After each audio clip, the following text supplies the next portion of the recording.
Today on CityCast Boise, Idaho is slashing Medicaid physician pay rates, sparking fears of fewer treatment options.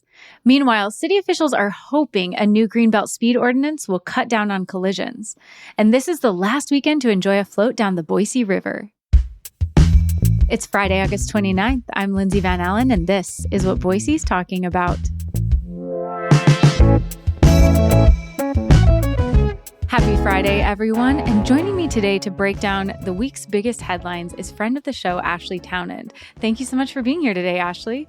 Yeah, thanks for having me. I'm excited.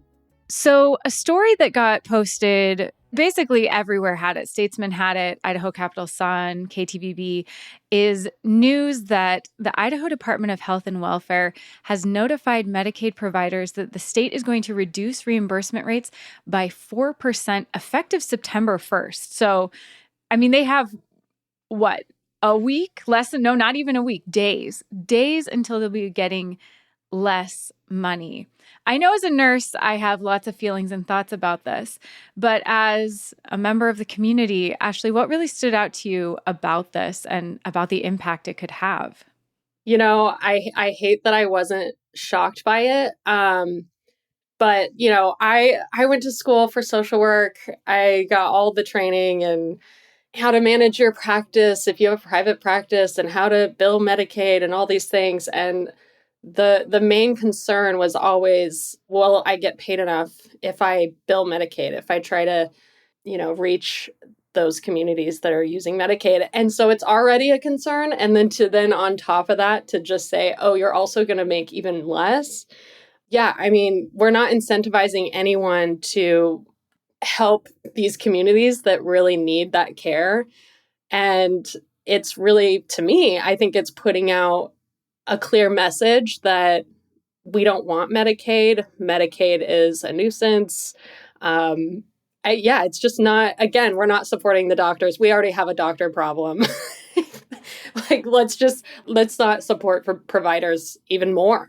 I mean, how are we going to keep skilled providers here in Idaho if there's no way for them to make a living that can sustain, it's just crazy to me. Yeah, no. And like you said, Medicaid already pays less than other insurance, like other types of insurance. I don't know if people know that. And there's so much paperwork involved. I worked as a nurse in a clinic for a while, and there's a lot involved when you accept Medicaid patients already, and you're already getting paid less for the same services when you're accepting Medicaid. So this is just going to compound that. And in several articles, different physicians groups and different people said it's already slim margins for lots of things. Like, just because the state of Idaho says we're going to pay you 4% less doesn't mean that it costs the clinic less to provide that service. It doesn't, they aren't going to be like, oh, September 1st, Medicaid's going to be paying less.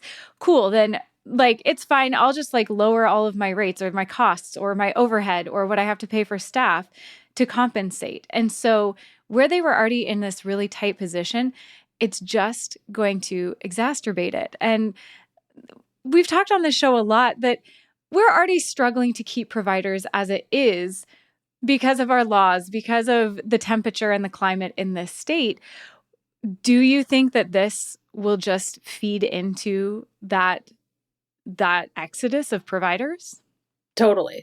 I think the writing's on the wall. I think if we allow some research to happen in the state, we'll see the numbers. But I think there's already, like you said, there's already these systemic stressors that I'm seeing in this community that, I grew up here. I've been here my whole life, and I just see it getting worse and worse. And I see myself as someone who's privileged and I have access to, healthcare, but there's times that I haven't. And there's a lot of family members that I have that don't have access, and they live in rural Idaho. And I really do think it's just going to further create these healthcare deserts that we have. I mean, the numbers are everywhere. We already have them. We have hospitals that are shut down. So, I think we've already got social services who are totally burnt out already. And then you're just going to burn them out even more, especially coming from the Department of Health and Welfare, who's constantly asking for more social workers. That's just the world that I kind of see as social work. But they're constantly needing more social workers. And how are you going to incentivize people to work here if you're not supporting them? And yeah, like you said, I mean, the paperwork is exhausting. It's already a barrier to take Medicaid. Um, but I think there's plenty of providers out there that really care and want to really try at the expense of their own burnout. And this is coming right on the heels of the news that Idaho is projected to have an $8 million budget deficit by the end of fiscal year 2026. That's not good news. And the governor has asked for just an across the board 3% cut on everything that isn't education. It feels like the Department of Health and Welfare came out now with this 4%. So they're like, we're even going to do more than that. But part of the issue is just because you cut reimbursement from Medicaid, that doesn't mean, just like that doesn't change the cost for providers, that also doesn't change the amount of care that people need. And there are about 354,000 Idahoans enrolled in Medicaid right now as of when these articles have been published. And that's about 17% of Idahoans. And so all of these people aren't like, if these providers suddenly can't take Medicaid or they just can't afford to take Medicaid anymore, it's not like these 354,000 people stop needing care. And as somebody who's worked in the ER, who's worked in different levels of healthcare, if they aren't getting the basic care, their checkups, things like that, this just trickles over into ERs, into other types of care, or people slip through the cracks. And I'm sure you've seen that in your work, the impact that can have. Yeah, absolutely.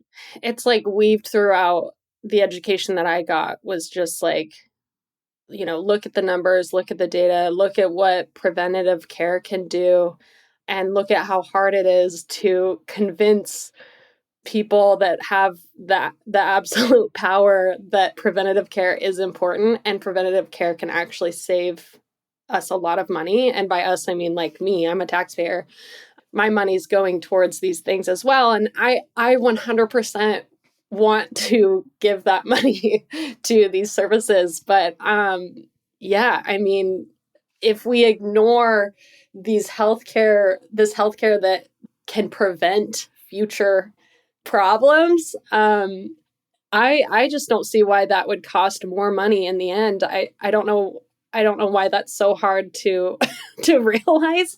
But that's how I see it, and I think that it will definitely cost more money later down the road for us, for us taxpayers. Absolutely. Because Idaho used to have a crisis fund before we had the Medicaid expansion.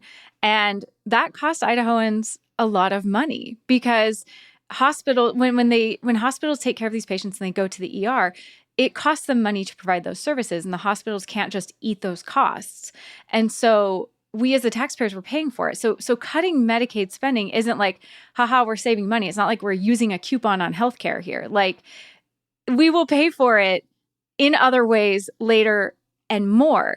I also thought it was really interesting that the Idaho Department of Health and Welfare Director, Juliet Sharon, said in a memo that they were monitoring budget needs, but they were worried that if they waited to make these cuts until the legislative session, that it would cause steeper rate changes and service reductions. Do you think this is kind of a trying to get ahead of the curve and soften the blow as much as possible? Or do you think this is just trying to comply so you can keep like the eyes of the legislature off of them? I'm just so curious about this strategy and what you think about it. When I see numbers and budgets, I kind of like scream a little bit because I'm like, it's not my thing. But but as a community member reading these articles and reading these quotes, it's just it makes me further question just the process and like, how are we to know? I mean, I guess we'll see in the next session if they're gonna, even attack it even more. But yeah, I guess I do question it, but it's not necessarily something that I feel like I know a lot about. Yeah, I'm really curious if it was something like if during the legislative session, when the legislature is watching this, if they're like, we need a 10% cut or we need an 8% cut, that would be steep and really devastating. So maybe they're trying to like ease into it where like if we do 4% now, and then when the legislature finds out we're in a super budget deficit and we have no money, then it will be another more mild cut as opposed to just like 8% immediately or 10%, July 1st. So I can see some strategizing in that, but it's still, I think, is going to have devastating impacts on our communities.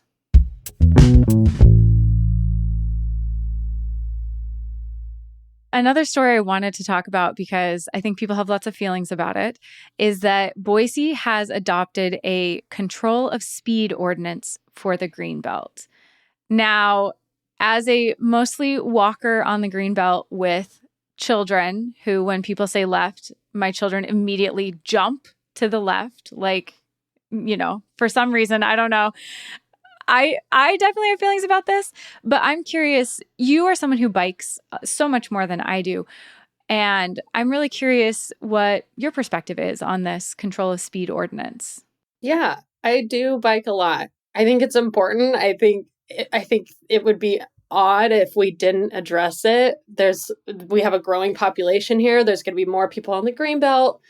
I think there's a lot of I think it seems like there's a lot of work behind the scenes trying to get people more educated on how to use the Greenbelt and educating bikers on how to better prepare people. I don't want kids jumping in front of me when I say left. So, but yeah, I think it's definitely important and needed. I'm not the biker that's like, no, don't tell me how fast I can go. Please tell me how fast I can go. And honestly, I'm also that biker who I'm not using an e-bike. I have my own judgments towards e-bikes, but I also recognize that they provide a lot of help for people who aren't, who need that extra boost, I guess. And so, but I do get scared of them when I'm on the Greenbelt. I get a little concerned of how fast they go. So yeah, I think it's a good start. I do question the wording and the reasonable and prudent Okay, wording. yes. Thank you. I wanted to get into that because it is very vague. Yeah. It is super vague. I'm going to read it real quick just for any listeners who haven't read it, just so everybody is on the same page with how vague this is. Okay, it says, no person shall travel upon the Greenbelt as defined in section 11603 of this code at a speed greater than or in a manner that is not reasonable and prudent under the conditions and having regard to the actual and potential hazards then existing. Mm-hmm. The cynical part of me is like, so we're just leaving it up to everybody's judgment? Wasn't that what we were already doing? Like, everybody was making a judgment call on what speed they thought was best. Mm-hmm. So that's maybe my cynical take on this. I think it's a good idea, but I'm worried about the vague language. Yeah, I'm worried as well. I'm worried that it can kind of lead into people being targeted or, there's all these problems when policy isn't clear. There's room for poor judgment, I guess. But I'm here for the okay, only these kind of e-bikes can be on there because these other ones go super fast. Mm-hmm. That's very clear. I think that's helpful. But yeah, it concerns me because I'm like, oh, okay, so if I'm on the Greenbelt as a biker, I don't know what reasonable is. I mean, if somebody jumps in front of me and I hurt them on accident, who knows how fast I was going, and if it wasn't reasonable for that one person, it might be reasonable for another person. It's too vague. It freaks me out as a biker who wants to be better. Yeah. No, well, and I get on the flip side that the former Boise police chief, Ron Weiniger, had said that they didn't want like a strict, this exact speed limit, because then you have the police with their scanners on the Greenbelt, waiting for someone to go fast. That was not a good use of resources. And I agree, that is not a good use of resources. Totally. And so I understand that aspect. I wish there was something in the middle where we don't necessarily have an exact speed, but we don't you know, just saying reasonable and prudent, like you said, like if you hit somebody and this goes to court or something, like who decides what that is? Totally. I mean, who really does? I also think, there's nothing wrong with like just having a presence every once in a while. I'm not one that wants to always put cops around the everywhere all the time, but I don't know. Let me know what my speed is. If I'm on an e-bike that's going really fast and it's not even allowed on the Greenbelt, how do you know that they're on the Greenbelt if you're not there? So it's a hard it's hard to figure out what the right thing to do is, but I do think this is a good start. Yeah, no, we all just want to use the green belt safely. I think we can all find common ground. Everyone just wants to use the green belt and do it safely. There is potentially another solution. And as someone who frequently bikes, I'm curious what your thoughts are about this. Boise Dev reported that Capital City Development Corps and the City of Boise Parks and Rec have been considering adding a separate segment to the Greenbelt that would be like just for bikes or just for, people who are walking. So you could kind of separate that traffic more. Do you think that that would be an additional solution or a better solution if we're just separating everyone? Like, I know if I'm walking, I'm over here. I know if you're biking, you're over there. Is that potentially better than a vaguely worded control of speed ordinance? Totally. And there's also parts of the Greenbelt that I've noticed that already kind of do this, that will encourage, wheels to go one way and walkers to go another. I would hope that with this work, they would be asking input from like a variety of people with disabilities, people, using walkers. I would hope that input would help this policy come to fruition. But yeah, I think it's great. I think, yeah, do it. I put me in another lane because then I don't even have to worry as much. As someone who's traveled a lot, been to Amsterdam, I've ridden the bikes in places where people have more bikes than cars, and those kind of policies seem to work in other areas where people are biking a lot. So let's do it. I'm in. Yeah, and I think there could be multiple solutions here where maybe we have a control of speed ordinance just overall, just everybody just be mindful. But then, yeah, we can have separate lanes. I think there is a variety of solutions we can have. I think it gives me hope that everybody wants the same thing. We all want to be able to use the green belt and enjoy it and be safe while using it in a variety of ways. And so I think we can come to a solution, and it might involve lots and lots of parts in that solution to make this work for everyone. Totally. Totally. It's refreshing to see something that everyone can kind of agree on and work towards, and all in the name of improving public safety and also improving a thing that is really important for our health. I mean, it is like the central thing in the Treasure Valley that keeps us out, gets us out. It's good for everyone. It's good for our mental health, our physical bodies, and yeah, let's improve it. Yeah, we might not have healthcare, but we will have the green belt. Absolutely. Absolutely. Speaking of the Greenbelt and recreation, it's the last weekend to officially float the Boise River. So after Monday, September 1st, if you go to, Barber Park or these different places, they aren't going to have equipment rentals. They aren't going to have, all of the different equipment and things that you could get or use available to float the river. That's not saying that you can't personally use your own rafts and tubes and things to float the river, but it just won't officially be available.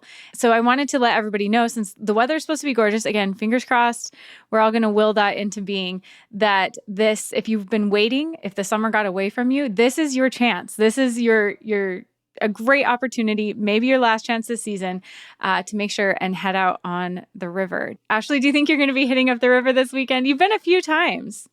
I've been a few times. I always try to get it in, a couple times every summer, but there's even like DJs on the river now. So I don't know if you've seen the DJs on the people DJing on the river, but it's a good time. Yeah, I would say I don't know if the DJs will be there, but that's been kind of a fun surprise It that has there's been. been DJs and like floating DJs. I Yeah, think that's yeah. been Oh, really cool. I even saw a full-on band like on the side of the river at some point. Wow. I was going to say it's been a really cool floating season this year. We actually just got a press release that 150,000 people have floated that stretch, I don't know, 6 miles or whatever of the Boise River that is most popular this Wow. year. So that's quite a lot of people. I mean, there were DJs and bands, so how could you miss it? It was a Right. whole event. Right. I'm not surprised. I like the second time we went, we were shocked at how many people were on the river, which is exciting. It's fun to see everyone having a good time. Well, Ashley, what is your pick of the week this week? Yeah, my pick of the week is, it's also off the Greenbelt. It's also off the Greenbelt and the river. So Green Acres Food Truck, the food truck park, I don't know if you've been there, but every first Thursday throughout the summer they've been hosting Rockaoke, which is like a live band karaoke. So you get to like be your own rock star and go up there with a live band. Oh, and by the way, the other friend of the pod, Matthew Melton, hosts it. So it's just a good time. They've got like over 200 songs that you can pick from. It's really impressive. I would highly recommend people to go next Thursday, September 4th, and do some live karaoke. Okay. Speaking of Matthew, he brought that up for one of our monthly guides, and I was like, yeah, bucket list. I'm totally going to be there. So I appreciate this reminder because I have not kept that promise yet. So I'm going to be there this time. This is the time. This is the reminder. I needed, to button up that conversation again and have another reminder. So thank you so much. I think that's a fantastic pick of the week. Totally.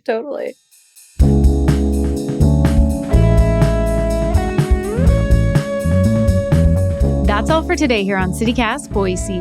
The show is produced by Evelyn Avitia, Frankie Barnhill, and me, Lindsay Van Allen. Blake Hunter writes our Hey Boise newsletter, and our music is by Up Is the Down Is the and All the Kimonos. If you enjoyed our show today, leave us a review. It helps other people find us. We'll be off on Monday for Labor Day, but we'll be back on Tuesday with our guide to September. Catch you then.